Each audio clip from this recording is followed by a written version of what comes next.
तो चलिए क्लास शुरू करते हैं। और आज के क्लास में हम लोग जो पढ़ने वाले हैं वह चैप्टर है द सोल्जर। तो इस पोम के जो महत्वपूर्ण ऑब्जेक्टिव क्वेश्चंस हैं इसे सोल्व करेंगे।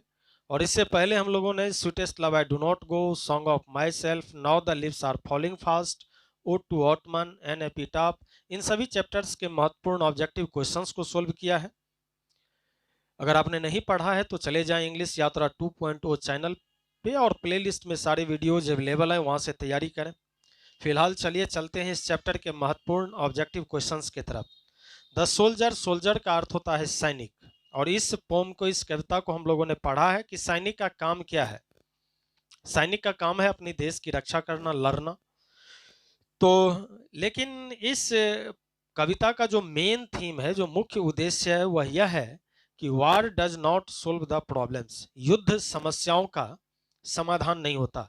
और इस कविता को लिखने वाले हैं कौन? तो रूपर्ट ब्रूक हैं, जो एक वार पोएट के नाम से जाने जाते हैं। और द सोल्जर जो है एक सन्नेट पोएम है। सन्नेट पोएम का अर्थ हुआ जिसमें 14 लाइन की कविता होती है। सन्नेट एक विधा है पोएट्री का। तो जिस पोएम में 14 पंक्ति हो उसे सन्नेट कहा जाता है।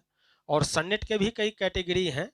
शेक्सपियन सन्नेट है, उसके बाद इटालियन सन्नेट है, एलिजाबेथियन सन्नेट है। तो ये सन्नेट का कैटेगरी है, लेकिन आपको फिलहाल यही याद रखना है कि इस कविता में, इस पोम में 14 लाइन की है और यह एक सन्नेट पोएम है। यह पूछता है क्वेश्चन। तो चलिए, जो हम लोगों ने पढ़ा है उसी आधार पर इसके महत्वपूर्ण ऑब्जेक्टिव क्वेश्चंस को सोल्व करते हैं। और पहला क्वेश्चन आपके सामने ये रहा, who wrote the soldier.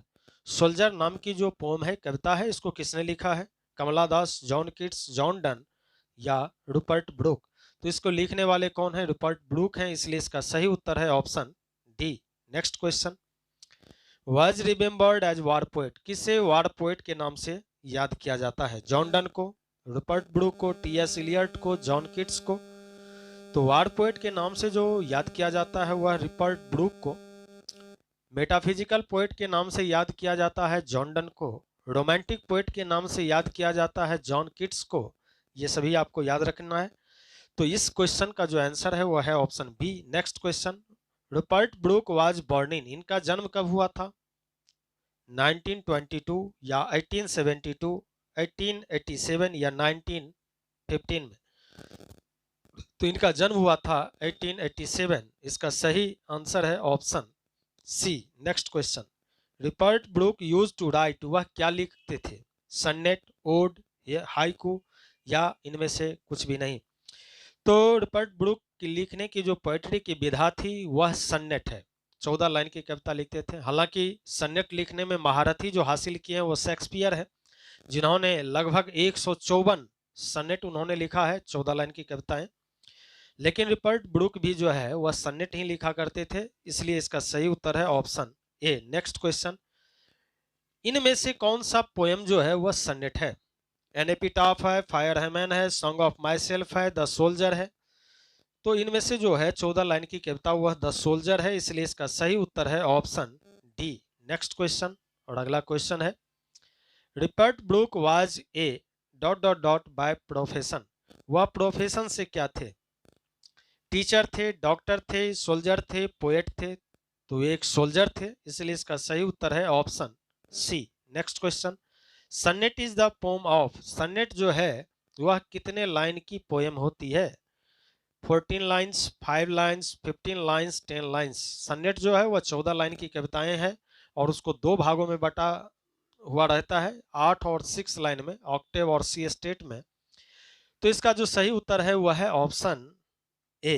Next question, देखिए मैं जल्दी जल्दी इसलिए आपके साथ आगे बढ़ने की कोशिश कर रहा हूं क्योंकि आपकी एग्जाम की जो समय है वो बहुत नज़दीक है, और मैं नहीं चाहता हूं कि इधर उधर की बातों में आपको ज़्यादा इंटरटेनमेंट करूं। इसलिए ज़्यादा जरूरी जो है क्या है, वह इंपॉर्टेंट क्वेश्चन से आपको जोड़ना, ना कि इंटरटेनमेंट के लिए। हाँ हाँ, बस बात तो समझ में करते हैं आप। तो इसलिए मैं, हाँ, हालांकि मजा कम आता होगा, लेकिन जो काम की चीज है मैं उसी को लेकर के अभी फिलहाल चल रहा हूँ। क्वेश्चन है, Rupert Brooke was died in. इनका निधन कब हुआ था रूपर्ट ब्रूक का? 1921, 1931, 1972 या 1915? 1915। तो इनका निधन हुआ था 1915, 1915 में। सही उत्तर है इसका option D. Next question, Rupert Brooke was remembered as, यह किस चीजों के नाम से जाना जाता है? Metaphysical, war, romantic, people. तो वार पोएट के नाम से इन्हें याद किया जाता है। चलिए next question, Rupert Brooke was died at the age of, इनका निधन कब हुआ था? बहुत कम उम्र में ही इनका निधन हो गया था। और देखें इसमें 26, 27, 45, 46, तो इनका निधन हुआ था 27 एज में, यानी 27 वर्ष की अवस्था में ही इनकी मृत्यु हो गई थी।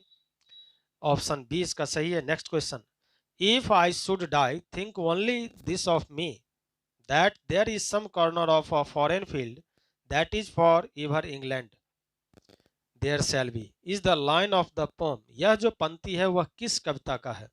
सॉन्ग ऑफ माई सेल्फ का, या sweetest love I do not go का, द सोल्जर का, या now the leaves are falling fast का? तो यह जो पंक्ति है वह सोल्जर से लिया गया है, इसलिए इसका सही उत्तर है option C. Next question, no less gives somewhere back the thoughts by England given her sights and sounds dreams happy as her day and laughter learnt of friends and gentleness. यह जो पंक्ति है वह कहाँ का है? तो ऑप्शंस आप देख ही रहे हैं, इसका भी जो सही उत्तर है वह है ऑप्शन सी। चलिए इसके अतिरिक्त आपको स्क्रीन पे कुछ पॉइंट्स इंडिकेट किए गए हैं, इसे भी याद रखें। चैनल को अगर सब्सक्राइब नहीं किए तो कर लें, वीडियो को अधिक से अधिक शेयर करें और लाइक करें, कमेंट करें। अब हम लोग मिलेंगे नेक्स्ट चैप्टर के साथ नेक्स्ट वीडियो में, तब तक बने रहें इंग्लिश यात्रा के साथ। बहुत बहुत धन्यवाद।